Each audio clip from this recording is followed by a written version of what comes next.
on this platform, and I'm just really appreciative for this. So a little bit more background about myself. So for me, I had the opportunity to come to the United States very recently, and I came into the US to serve as a volunteer service program.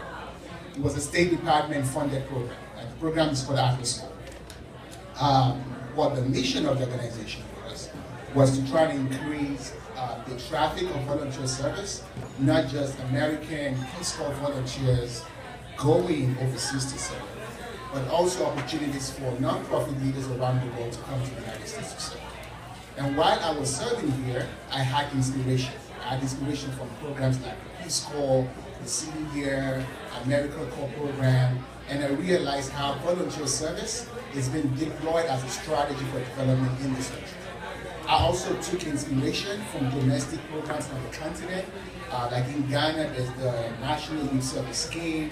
In Nigeria, there's the Nigerian Youth Service Corps program, providing local domestic opportunities to serve on the continent. What I ever felt was missing was a multilateral, multidimensional model of a Peace Corps that connects African talents around the world to the continent, and also provide the same opportunities for Africans to go around the world to serve and do business and expand their careers.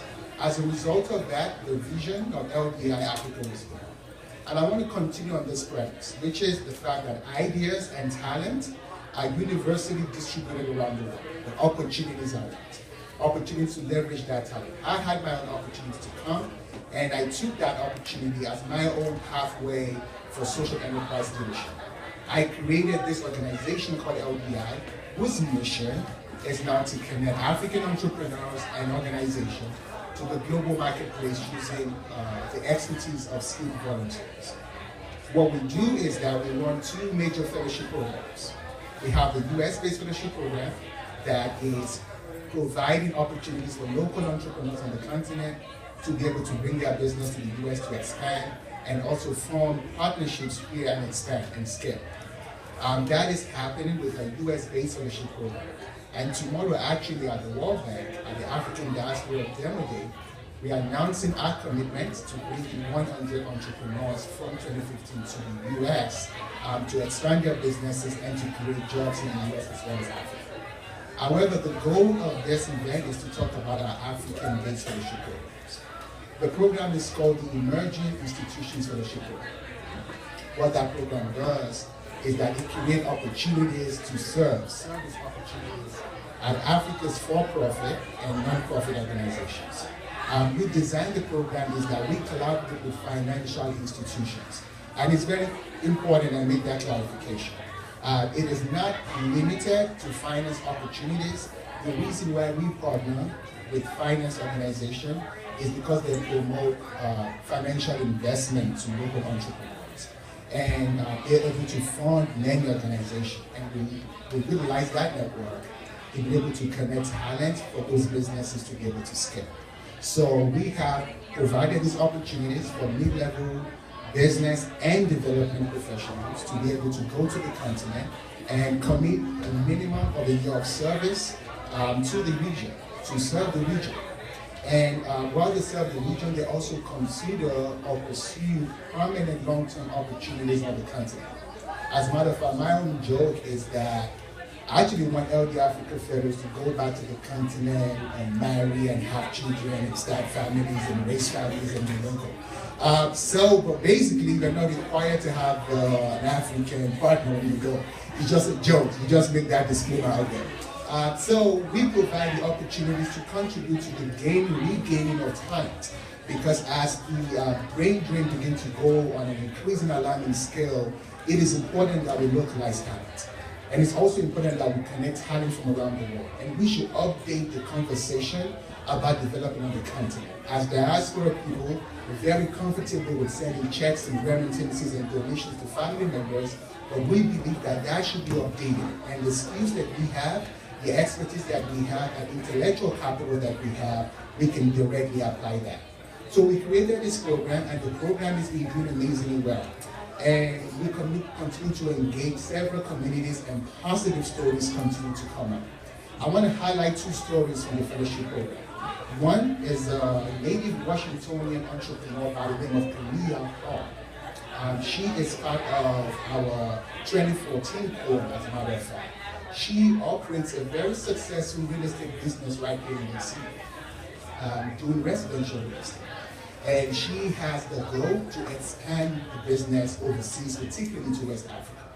And she participated in the program, and right now she's applying her networks and resources and contact and networks to a local real estate business, and they're doing projects right now in Senegal, in Gambia, as well as Ghana. The second individual, and why that is important, because it brought in the communities that we serve. It is not just targeted to African, it's open to all nationalities to apply for that. And I think it's important that we foster partnership, particularly among minority groups. The second individual I want to talk about, his name is John Silas. He's a regular to YAP. It's almost in every YAP before he left. He has experience working in the DC charter schools, as well as some experience on the Hill. And he is now in the program, utilizing his business experience as well as service domestic development experience in the United States with a local school, helping that school to foster their international exchange partnership with the U.S. institution, helping to create curriculum development programs, leadership, entrepreneurship in this school, doing amazing work. And a lot of opportunity exists, and I can go on in Southern Africa. There's a young man by the name of Yana. Yana is currently working in Mozambique and is working with an investment fund. He leads a fund for about $300 million, created for local entrepreneurs in the region. And he is doing that survey, and this fellows recognize that for them to serve, you should be comfortable as a leader to actually create and support opportunities you do not have for yourself. And that is the vision we have for the next generation of African leaders. And it is important because if we look at the landscape of corporate Africa that we know today, people like you and I have the same education we have the same professional opportunities that we have here, decided to move back. And they realized corporate Africa as we know it today. To continue in that trajectory, it is important that African diaspora have a sense of renewed responsibility to serve. And that is goal, and that is the reason why we create these opportunities. I want to talk quickly about the fellow profile. What exactly are we looking for? Well, the opportunities we have are several, and they are position-based. At the very minimum, you're looking for young professionals that have 2 to 10 years experience. Really, we do not care how old you are, but we should have a commitment to serve on the continent. Organizations that we work with will provide and designate all the professional opportunities, but we want you to have that commitment. The mid-level to even senior level experience position, 2 to 10 years of experience, and they are leaders. They are leading organizations. They are participating in very important strategy on the continent. And they go and they serve. There's a minimum of a bachelor degree. It is not required that you have an MBA. It is not required that you have finance expertise. We just attract a lot of those in the program, and it's spread across multiple sectors on the continent. Particularly for 2015 spring cohort, we are aggressively, actively recruiting fellows for those opportunities. We have opportunities in Southern Africa in technology, in education, in healthcare, in finance, in public service. We also have opportunities in small businesses and also for-profit and non-profit. We have 3 major corporate partnerships now. So we have the LDI Africa, GE Africa Fellowship Program. We also have the LDI Africa, Sheffield University Ghana Fellowship Program. We also have the LDI Africa, African Leadership Academy Fellowship Program. And this provides opportunities in several industries and sectors. We definitely still have opportunity for finance type of organization, which range from impact investing to venture capital to private equity, and also businesses. People will have operational business management skill set to help entrepreneurs refine their strategy, to help entrepreneurs think through about the expansion strategy, how they can scale and bring these businesses to the global marketplace. And that is what we have. So what do you get in the fellowship program? what you get is that, first and foremost, you do not get a lot of money. So quick disclaimer. So if it is thinking about it, it's not a lot of money. You are serving, right? So just the way clear.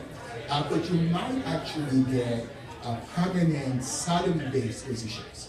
So we took the model a little bit. So we have interest in people you're serving, and some of those positions are also full-time permanent opportunities. What that means is that you are still a fellow of our program. You have a commitment to serve, you'll be attached to the service domestic project while you're serving. There's a communications requirement. You will submit blog on our website. And you'll have calls with Vivian, our program manager, bi-weekly. She will check in with you to see how things are going. We'll pull you out of the organization sometimes. You'll participate in networking opportunities, career develop, professional development opportunities as well. You will utilize your expertise to help find the next fellows in the program. So you will still have this commitment to us, but at your organization, you have full-time employee responsibilities with that organization. And it's actually very typical of LDI Africa commitment regardless, but that might just adjust the compensation plan a little bit. And that might accelerate faster for those who have already made that commitment. The reason why it is important, the fellowship we have is important, is that we have a lot of people sitting on the fence. So you have heard about African rising, you've seen the statistics, you've seen the numbers, but the reality does oftentimes match or balance out. So you want to go to the region and see if you can really work on the continent at all. So we have this 1 year commitment to go like a Peace Corps fashion, which is 2 years, to go and see if that is an opportunity for you or not. We also want to pair you up with investors, with entrepreneurs, with the business leaders, with development leaders, to understand how entrepreneurs think and operate in a very challenging operational environment. How you go through the process of wealth creation, how you work with an investor bottom up and flow with the money, how it goes impact, realizing both business and also social impact. And then you can make the decision. And that is the thing. You can also say, I serve on the continent. So we have a lot of programs domestic providing this, but what we don't see is how that program connects and talks to you and I living overseas. Lastly, how can you engage, how can you participate in these opportunities as we have? So I'm announcing 2 opportunities to get involved. Number one is that we are looking for ambassadors. Big shout out to YAP for providing us this amazing opportunity to come and speak in a program like this. We've been to the Peace Corps, we've been to the universities across in the area, across the PMV, we've been to the nonprofit, we did the DC mayor office, we've done a lot of outreach. And partner organizations continue to support it. But the opportunities my very small team create is actually in vain if you don't have people that will help us get it to the hands of the result. You might not be ready to go, a lot of have commitment that is not really realistic at this particular timeline. However, you can push the email, you can tweet, you can call about it. You can call me 12 midnight, as long as I want a fellowship position, I will talk to you. So please help us get information. We want ambassadors. Organizations that we have, it is people going out of their way sometimes to create these opportunities. Fellows that we have, there are people who go out of their way to tell people, you have heard of LDI Africa. And obviously we want fellows, right? So we want fellows in the program. I also will encourage you to also apply. It is particularly valuable and powerful to go through our recruitment process. When you have a selection board, highly qualified team, they'll talk you through your motivation, your expectations for going into the region. They'll have that conversation with you. And actually in that conversation, you can begin to see, oh, I underestimated this opportunity, so I overrated it. So we can go through the process. So we have 2 cohorts in a year. We have the spring cohort and also we have the summer cohort. So now is the spring cohort, you can apply indicating interest for the summer cohort. We want you to be in our network. So we want you to apply. We also have targeted opportunities. Some of them are time sensitive. I believe we have to find a way to get information across. Also, feel free to go to our website, LDIAfrica.org. Find us on Facebook, LDI Space Africa, on Facebook, on Twitter, on the social platforms, and follow us. We do have a blog session.